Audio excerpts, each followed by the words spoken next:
Zyra e Avokatit të Popullit në Gjakov ka pranuar rreth 60 ankesa nga qytetarë të ndryshëm. Nga ky institucion bëjnë të ditur se një pjesë e ankesave dorëzohen edhe online dhe regjistrohen në zyrën qendrore në Prishtinë.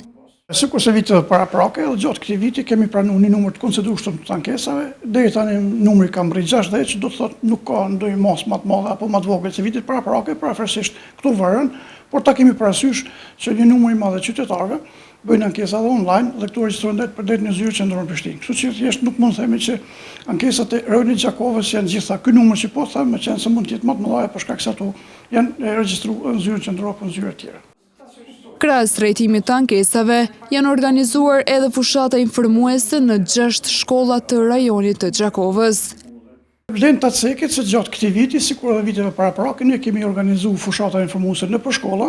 Gjatë këtij viti në muajin prill, në datat gjatë 30 të muajit prill, kemi vizituar 6 shkolla të rajonit të Gjakovës, kemi vizituar 2 shkolla në Malishev, 2 në Rovez dhe 2 në Gjakov, dhe gjatë kësaj kohe kemi takuar drejt për drejt nxënësit, dhënësit, kemi marrë ligjëratë me ta, i kemi njoftuar se kush është avokati i popullit, se si mund të adresojnë ankesa, kemi marrë informacione lidhur me drejtat e fëmijëve në përshkolla, po ashtu kemi marrë ligjërata me mësimdhënës me të cilët kemi ligjëruar për ndëshkimin trupor.